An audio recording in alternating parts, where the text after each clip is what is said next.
नमस्कार दोस्तों। आज हम लोग बात करने वाले हैं रशिया और यूक्रेन वार को लेके केस स्टडी के बारे में। रशिया और यूक्रेन वार को लेके इंडिया का पोजीशन क्या है? क्या इंडिया यूएसए को विरोध कर रहा है, या इंडिया रशिया को विरोध कर रहा है, या इंडिया न्यूट्रल है? और ये वार से इंडिया का स्टैंड क्या है? तो आज हम लोग बात करने वाले हैं, तो आप वीडियो तो अंत तक ज़रूर देखिए। और अगर आप इस चैनल में नए हैं तो लाइक और सब्सक्राइब ज़रूर कीजिएगा, ताकि ऐसे नए नए वीडियो हम लाते हैं तो आपको अपडेट मिलता रहेगा। हाल ही में दोस्तों रशिया ने अपना आर्मी को कुछ देर तक वापस ले लिया था, तो लेकिन यूएसए ने उनका जो CIA जो है, उनके बोलने के हिसाब से रशिया बहुत बड़ा वार का प्लान कर रहा है।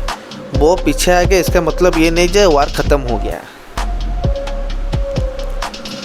वहाँ पर इंडिया का स्टैंड पॉइंट क्या है?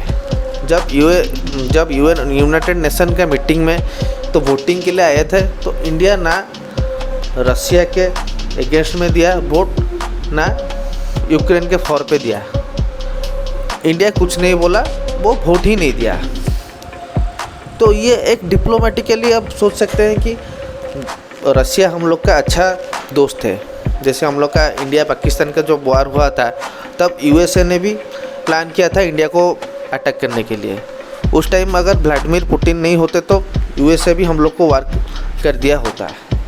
तो हम बहुत सारे सिचुएशन में इंडिया को सपोर्ट किया है रशिया। तो इस मामले में इंडिया भी रशिया के अगेंस्ट जा नहीं सकता। और इंडिया और यूएसए, अभी यूएसए का भी जो पार्टनरशिप जो है, अभी 3rd नंबर पार्टनरशिप पर है अभी। मैंने जैसे मान के चलिए, अभी रशिया के ऊपर भी है, चाइना के ऊपर भी हम निर्भर करते हैं, क्योंकि बहुत सारा चीज़ इंपोर्ट भी हम चाइना से भी करते हैं। लेकिन थर्ड पोजीशन पे अगर इंपोर्ट पे बात करेंगे तो यूएसए के साथ हम लोग का है। तो इंडिया का स्टैंड पॉइंट अगर यूएसए के अगेंस्ट में भी होगा तो हम लोग के लिए दिक्कत हो सकता है। ये बात भी हुआ था 60 साल पहले, जब इंडिया को चुनना था, पूरा इंडिया को नहीं, पूरा देश को चुनना, पूरा जितना हम लोग देश थे सबको चुनना था, यूएसए और यूएसएसआर। तो अब इंडिया का जो सब नेता थे, तो सब नॉन अलाइंड मूवमेंट के ऊपर ही वो अपना अभियान शुरू किए। ना हम यूएसएसआर के साथ है, ना यूएसए के साथ है। हम लोग को माने उस टाइम यूएसएसआर मतलब कम्युनिज्म को हम पकड़ सकते हैं, वरना यूएसएसआर मतलब हम कैपिटलिज्म को पकड़ सकते हैं। तो इंडिया का स्टैंड पॉइंट उस टाइम नॉन अलाइंड मूवमेंट पे ये रहा कि हम जब ज़रूरत पड़ेगा हम कम्युनिज्म को भी लेंगे और कैपिटलिज्म को भी लेंगे। तो ये जब नेहरू प्राइम मिनिस्टर थे तब उनका डिसीजन ये था, जो भी इंडिया के लिए बहुत अच्छा है। अगर हम पूरा कम्युनिज्म को अगर पकड़ लेते तो क्या हो जाता, जैसे आप नॉर्थ कोरिया का हालत हो जाता। चाइना नो डाउट बहुत आगे बढ़ रहा है, लेकिन उनका सिचुएशन अच्छा नहीं है। कोई रास्ते के ऊपर बात नहीं कर सकता। जैसे आप देख सकते हैं, जैसे मैं नॉर्थ कोरिया के बारे में भी एक वीडियो छोड़ा हूँ, उस टाइप का अगर कम्युनिज्म हो जाएगा। मैंने कम्युनिज्म का मतलब ये है कि सब एक साथ एक समान पे रहेंगे। मतलब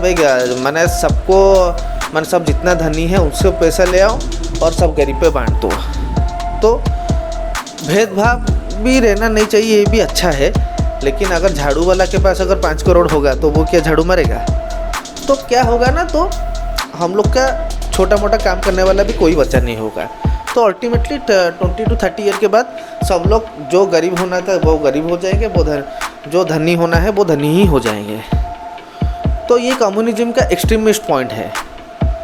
तो जैसे आप नॉर्थ कोरिया में देखिए, ये सब उनके हालत वही है, जैसे एक आदमी ही रूल करेगा, लाइफ टाइम प्रेसिडेंसी हो जाएगा। जैसे रशिया में भी आप देख सकते हैं, उनका इलेक्शन नहीं है। चाइना भी उनका इलेक्शन नहीं है। तो उनका डेमोक्रेसी वाली चीज़ एक कम्युनिज्म में नहीं होता है। तो कैपिटलिज्म में क्या, हर तरह का हर सबको पकड़ के हम ऊपर जाएंगे। जैसे इंडस्ट्रियलाइजेशन, इंफ्रास्ट्रक्चर, ये सब कैपिटलाइजेशन भी चाहिए। आप ये भी सोच सकते हैं कम्युनिज्म पे आप अपना कल्चर को बचाने के लिए कम्युनिज्म थोड़ा भी चाहिए, तो कम्युनिज्म जो वो देश को ढकेल देगा पीछे से।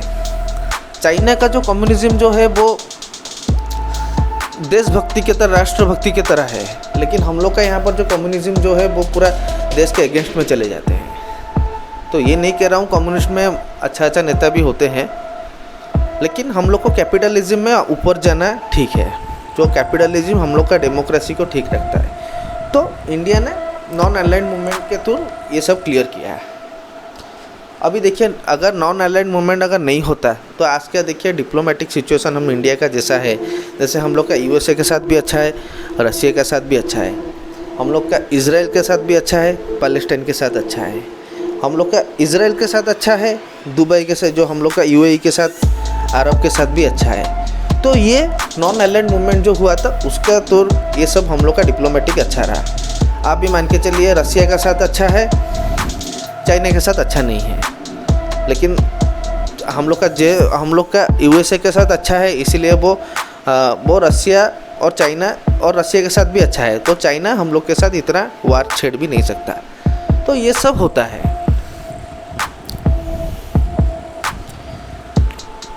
तो अभी जो हुआ क्या है, जो यूएसए का जो अभी जो हुआ, यूएसए यूएसएसआर को जब तोड़ दिया, उसके बाद रशिया हमेशा चाहता है जैसे यूएसएसआर मिलके था उसको वो एक्वायर करना चाहता था, जैसे हम लोग का यूक्रेन भी यूएसएसआर का पार्ट था।